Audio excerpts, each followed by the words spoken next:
हमारे मीडिया के बहुत सारे दोस्त हैं, साथी हैं जो बहुत सारे प्रश्न पूछना चाहते हैं। तो भाई एक के बाद एक प्रश्न पूछेंगे, आराम से, इत्मीनान से। बहुत टाइम है हम लोगों के पास में, एंड कोशिश नहीं, पूरी तरह से 100% सिर्फ सम्राट पृथ्वीराज चौहान के बारे में ही बात कीजिएगा। मैं नहीं चाहता हूँ कि आप इधर उधर भटकें और फिर कोई आए फिर मना करे, वो नहीं चाहता हूँ मैं। तो हम लोग कोशिश करेंगे कि इसके इतिहास को समझने की, इस फिल्म की मेकिंग को समझने की, कैसे बनी है फिल्म, कितनी मेहनत लगी है और क्या क्या हम देख पाएंगे, उसके लिए मैं रिक्वेस्ट करूँगा। एनी क्वेश्चंस कोई भी आप पूछना चाहें तो। जी मैं पूछ रही हूँ। शुभ नाम? नमस्कार, मैं रेखा खान, नवभारत टाइम्स से। रेखा जी आप कहाँ हैं? एक सेकेंड। अच्छा खैर जहाँ भी है। यहाँ हूँ मैं आपके अच्छा हाँ एकदम सामने। हाँ जी पूछिए पूछिए। जी सबसे पहले तो मैं अक्षय जी आपको, मानुषी जी, डॉक्टर साहब आपको बहुत सारी मैं बधाई और बहुत सारी शुभकामनाएं देना चाहूँगी। बहुत ही कमाल का ट्रेलर है, बहुत सारी आप लोगों को शुभकामनाएं। अक्षय मेरा सवाल आपसे यह है कि हम इतिहास में बचपन से, चाहे पृथ्वीराज जी हों या महाराणा प्रताप हों, इस तरह के हिस्टोरिकल कैरेक्टर्स को हम एक हीरो की तरह देखते आए हैं कि हमारे देश के लिए, धर्म के लिए वो उसकी रक्षा करते हैं। लेकिन और ये एक नायक के तौर पे भी हम इन्हें देखते हैं, मगर आज के दौर में आप एक सच्चे नायक की क्या डेफिनेशन देखते हैं? आपको क्या लगता है कि आज के दौर में एक नायक या एक लीडर, उसमें क्या क्वालिटीज़ होनी चाहिए? जी लीडर्स का तो मुझे पता नहीं, बस एक अच्छे इंसान होने चाहिए, बहुत है। अपनी ज़िंदगी में अच्छाई करो, अच्छे कर्म करो, कमाई करो और किसी का बुरा मत सोचो, किसी के बारे में बुरा मत बोलो। बस यही कुछ गिनी चुनी चीज़ें हैं, ज़्यादा मैं इस पे ज्ञान नहीं देना चाहूँगा। ये कुछ चीज़ें हैं जो मैंने हमेशा फॉलो की हैं, एंड दैट्स इट। क्या एनी क्वेश्चन? जी शुभ नाम? हाय, मैं अनुप्रिया हूँ, मिस मालिनी से। आप तीनों को बधाई, बहुत ही बढ़िया ट्रेलर, शानदार है। मानुषी आपका बहुत स्वागत है बॉलीवुड में। Thank you. जानना चाहेंगे, बहुत ही बड़ी फिल्म है और ऐतिहासिक फिल्म है, कम मौका मिलता है ये इस तरह की फिल्मों से डेब्यू करने का, तो कितनी ज़्यादा आप एक्साइटेड हैं और क्या क्या आपकी तैयारियां रहीं? और साथ ही इसके बाद अक्षय और सर से जानना चाहेंगे कुछ और। जी आपने बिल्कुल सही कहा, बहुत ही ऐसी कम अपॉर्चुनिटीज़ होती हैं कि इस तरह की फिल्म में आपका इंट्रोडक्शन हो, और मेरे लिए बहुत ही स्पेशल डेब्यू है।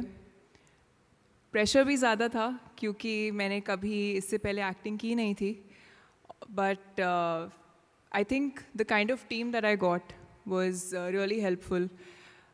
Akshay sir himself he's been around for a longer time. He is very experienced. Adi sir is a very senior producer. Dr. Saab, I think his research and how clear he was in his head कि Rani Sanyogita ऐसी थी, मेरे that is his interpretation of her, और मुझे ऐसी ही princess Sanyogita और ऐसी रानी संयोगिता चाहिए। So that really helped me. और मैं इससे पहले मैं स्टूडेंट थी, तो मेरा बहुत ही स्टूडेंट माइंडसेट है। कॉलेज जाना, वहाँ पे जो टीचर्स ने पढ़ाया वो सीखना और उसके बाद एग्ज़ाम देना। एंड कहीं ना कहीं उसने मुझे, उस एक्सपीरियंस ने मुझे बहुत हेल्प की है यहाँ पे, क्योंकि मैं यशराज आती थी, 9 महीने तक मैंने यहाँ ट्रेनिंग की है, और उन 9 महीने में मैं आती थी, मैं डॉक्टर साहब से बहुत स्क्रिप्ट समझती थी, एक्टिंग समझती थी, क्या कैरेक्टर को चाहिए वो समझती थी। और क्योंकि film is a directors medium, तो उनके दिमाग में इतना क्लियर इमेज था कि उनको रानी संयोगिता कैसी चाहिए।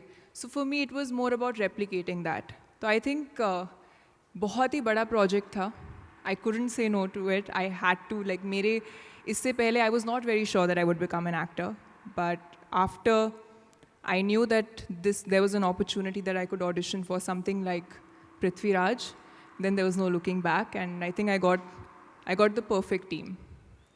Manushi, hi, towards your right. Hi. Russell here from Bollywood Life. once again another welcome to Bollywood. Manushi, इससे बड़ा प्लेटफॉर्म वायरव की फिल्म है और आप सुपरस्टार अक्षय कुमार के सामने आप डेब्यू कर रही हो, डॉक्टर साहब की फिल्म है.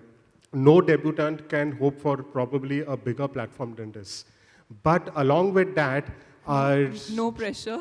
yeah, but along with that, I mean to say an experienced actor waiting for a film to come after such a long delay is a different thing. But as a debutant, when the delay goes on and goes on, what was the anxiety you were feeling and who were the people who helped you go through that and how did you overcome that waiting period? We would like to know. I think, I mean, Prithvi Raj was a lot of blood, sweat and tears while I was preparing. And definitely इससे बड़ी opportunity आपको नहीं मिल सकती. पर मैं जब इस industry में आई थी तो सबने बोला था कि सबसे ज़्यादा यूज़फुल चीज़ पेशेंस रहेगी. And that I have experienced in the last 1.5 years. Definitely बहुत पेशेंस की ज़रूरत पड़ी because I was very excited, you know, हम सब ने इतनी मेहनत की है इस फिल्म पे और I wanted to see क्योंकि मेरे लिए पहला एक्सपीरियंस है जो हमने ऑन सेट्स जो भी शूट किया वो कैसे ट्रांसलेट होके स्क्रीन पे दिखता है और एंड में ऑडियंस का क्या रिएक्शन होता है, you know, how I actually I am accepted by the audience. So I think that's the biggest whatever certificate that you can get as an actor. तो वो wait definitely has been a lot but like we've all said, सबसे long wait तो doctor साहब के लिए रहा है because he's been working on this film for the last 14 years. So no one can compete with that. I think yeah, I mean it was okay. I think now तो it's gone, but there was a pandemic and everyone was suffering. तो मैं अकेले बैठ के तो complain नहीं कर सकती. Yeah, on an individual level, I was really waiting, and I think वो थोड़ा सा फर्स्ट फिल्म थी तो थोड़ा सा you know you feel that बस इट कुड इसीलिए हैव बीन मैं अवॉइडेड. आपको सलाह दूंगा 4 फिल्में किया करो साल की. Who was your biggest support system? We would like to know that. Who was your I biggest think support? my family. It's always been my family. I think my parents are my biggest support system. And from the very beginning, और मैं झूठ नहीं बोलूँगी, lockdown के वक्त मुझे लगा था कि I should start doing something and I should start a project or I should or you know I wish Prithvi Raj अभी release हो जाए. And I'm glad that it didn't release at that time because हर चीज़ का एक सही समय होता है. पर उस वक्त I remember my mother used to always tell me that you know you are you and you've done XYZ things in your life. And she said कि कल को अगर आप सिर्फ 2 फिल्में भी करोगी और जो आप आज हो वहीं पे रहोगे, they're like we're proud of you, we're happy. They said just be patient, be happy. जो आपके कंट्रोल में नहीं है उसको कंट्रोल करने की कोशिश भी मत करो. तो I think that's what I've tried to do. And my family has been a big support through this time. I think बहुत अच्छी लाइन बोली उन्होंने, पेशेंस पेशेंस पेशेंस बहुत इंपॉर्टेंट है किसी कलाकार के लिए.